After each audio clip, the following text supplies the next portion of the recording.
Você não pode fazer nada, tudo é vaidade. Pra gente entrar nesse assunto da vaidade, o que seria biblicamente a sã doutrina? Fala pra nós. Bom, por si só, a própria palavra ela já se auto-explica. Sã doutrina quer dizer são doutrinas saudáveis biblicamente. Ensinamentos saudáveis à luz da Bíblia. Perceba que eu estou usando o termo saudável, tá? Não vai esquecer disso. São doutrinas saudáveis.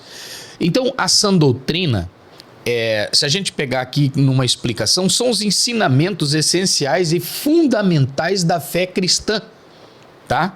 É aquilo que claramente está revelado nas Escrituras.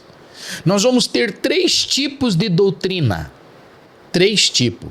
Nós temos a doutrina de Deus, nós temos a doutrina dos homens e a doutrina dos demônios.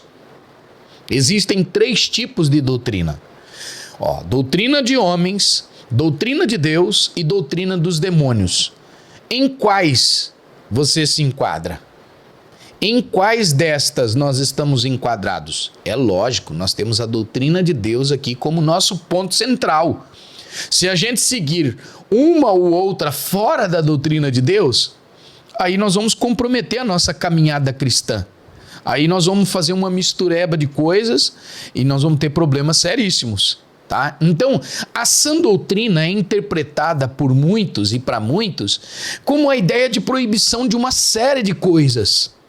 Sabe, lamentavelmente tem uma confusão, uma confusiologia, vamos dizer assim, dessas áreas, né? A sã doutrina precisa ser entendida como um conjunto de regras, de ensinamentos bíblicos. Isso sim é uma sã doutrina, tem que ter embasamento bíblico.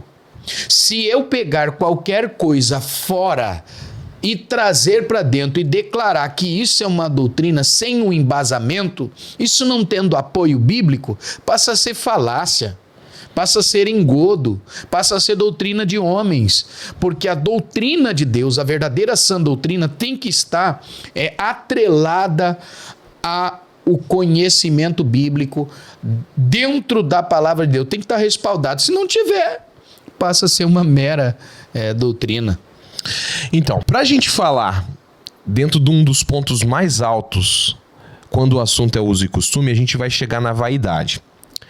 A vaidade que é sustentada pelo povo protestante em muitas igrejas é sustentada naquele versículo que fala de Jezabel, dos adornos de Jezabel, ou aquele em Eclesiastes, tudo é vaidade. A galera leva para esse lado. Até que ponto, pastor, a gente pode associar coisas do nosso tempo hoje? Eu tô falando assim, do nosso... Olha como que a gente progrediu, vamos dizer. Primeiro, não é a cultura daquele povo, da Escritura. Nós não somos aquele povo, nós somos outro. Outra cultura, são outros tempos, outros cuidados, até que ponto a gente pode enquadrar na questão vaidade? A vaidade, ela só é externa ou ela é interna também? Você entendeu minha pergunta? Entendi. Eu penso que a vaidade não é só externa, ela também é interna. Eu tenho essa interpretação, entende? E as questões de tempo, isso aqui é uma coisa que quando a pessoa ela não entende essa janela que se abre para as questões de tempo, porque os usos e costumes estão relacionados com o tempo também, né?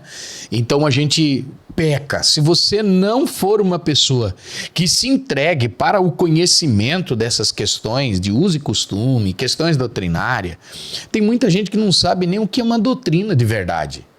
Tem gente que não sabe hoje classificar um pouquinho do que é doutrina. Ela não tem a exposição clara, biblicamente, do que são doutrinas, né? Se eu pedir para ela enumerar aqui, me dê pelo menos 3 ou 4 tipos de doutrinas, ela não vai saber.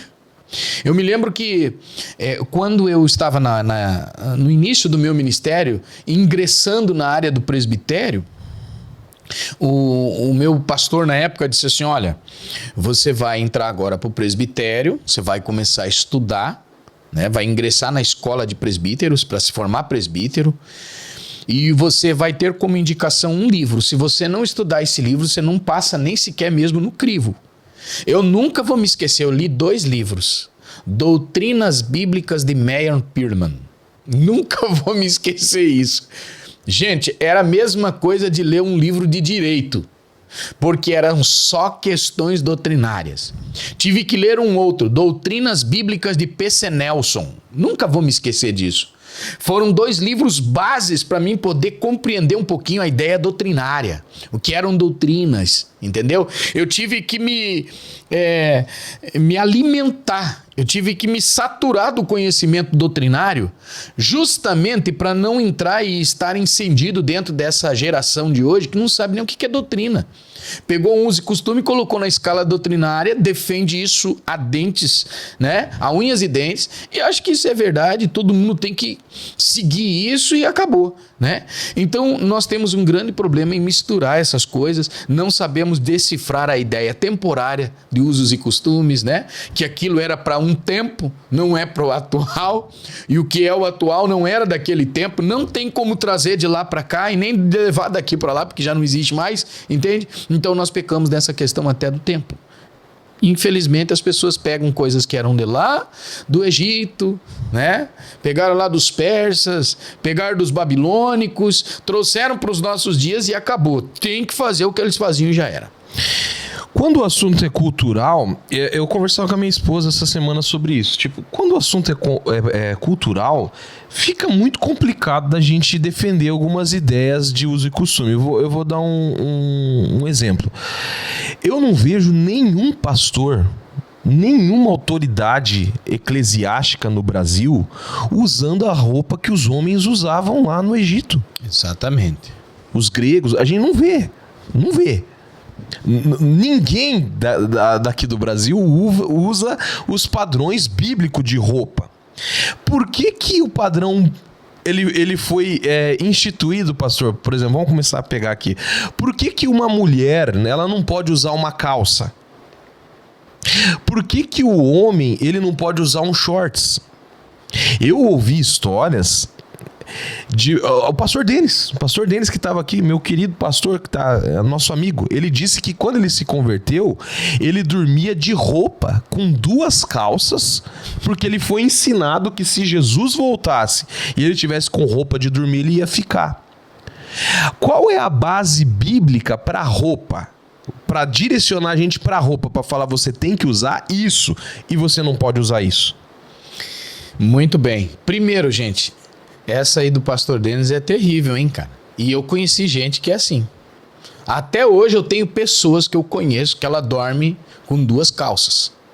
Porque ela tem medo que Jesus venha, arrebata a igreja, e se ela tiver só de um pijama, ela vai ficar. Vai ficar aí, né? Sabendo que o arrebatamento não é a roupa, né? Mas é o estado de transformação, é o rapto dessa pessoa ficando apenas lá o corpo ficando com tudo lá, né? Com roupa, ficando tudo lá. Vamos lá, vamos entender. Primeiro, não existe, como diz o Padre Quevedo. É o Padre Quevedo. Não existe. Não existe um padrão estabelecido no que diz respeito ao tipo de roupa que o homem ou a mulher deve usar. Não existe um padrão. Não existe. Biblicamente não existe. Aí as pessoas vão dizer, pastor, você está louco? Não. Não. Vou explicar isso. Primeiro, o que a Bíblia estabelece são os critérios, tá? São a forma que eu vou me portar, certo? São as questões comportamentais, a minha prática, a minha forma de me auto-apresentar. Isso vai comprometer. Pensamos aqui um pouquinho, mas a roupa da mulher é o vestido. Ok. Eu posso, dentro da ideia de ser uma mulher, colocar um vestido e me apresentar na condição de uma mulher sensual. O que isso vai contribuir se eu tiver esse tipo de comportamento? Entende? Então a questão aqui não tem como e não existe, a Bíblia não existe um mensurar bíblico para dizer o vestido é da mulher, a calça é do homem. Ah, mas está lá em Deuteronômio 22:5, não usará o homem a roupa da mulher não pode ser usada pelo homem. Ok, a gente tem hoje numa escala, né? A gente sabe hoje que nós temos um nominar disso, né? Então nós sabemos o que é a roupa masculina e o que é a roupa feminina. Então a gente respeita esse critério. Mas não existe uma doutrina bíblica que determine que essa peça X é para a mulher, essa peça X é para o homem. Não existe. Isso é puro usos e costumes, ok? Lá no Senegal, por exemplo, não é? O povo de Israel, o homem, como se vestia? Usava túnica, um vestido, né?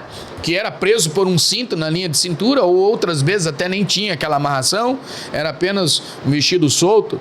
Aí é uma questão de usos e costumes, é uma questão temporal também, certo? Então não é uma doutrina. E o que nós temos hoje? As pessoas não entendendo essa ideia bíblica e gerou disso uma questão doutrinária, mas não tem nada a ver com doutrina, não tem uma demonstração bíblica, não tem como, não tem um apontamento bíblico. Então, na verdade, outra coisa que precisa ser reforçado aqui, se você congrega numa igreja e tá bom pra você, a igreja determinou que eu não posso usar calça, a mulher, né? Eu não posso usar shorts e tá bom pra você, ótimo. Vamos morar no céu todo mundo junto, entende? O problema começa, pastor, quando a gente pega um dogma, que a gente já desmistificou que é dogma. Dogma é o acordo de pessoas que transformou aquilo numa regra e eu querer pegar essa regra e implantar em você e dizer que se você não fizer isso aí, você tá perdido. Aqui se torna um problema muito grande. Porque assim, por que tem muita gente que tem aversão a crente? Por que tem muita gente com aversão a crente? Porque por muitos anos, o crente, não o cristão, o crente, ele tem aquela ideia de fundamentalista assim, cara, é isso e não tem discussão, é um dogma. O problema não começa quando eu quero fazer uma regra para você? Exatamente. Pensando assim, então a gente precisa entender o seguinte: na verdade, o que são usos e costumes além dessas questões culturais, tradicionais? A igreja na sua regência, a igreja na sua ideia ética, né, na sua ideia administrativa, eclesiástica, ela pode implantar seu sistema de usos e costumes. Sim. Até aí não há problema, como você disse, não há problema. Então, dentro dessa ideia, eu posso classificar aqui o tipo de vestimenta que eu quero que os meus membros usem. Eu posso estabelecer o estilo de música que eu quero dentro dessa igreja. Eu posso estabelecer o uso ou não de instrumentos musicais, do tipo, na minha igreja eu não quero bateria. Eu posso.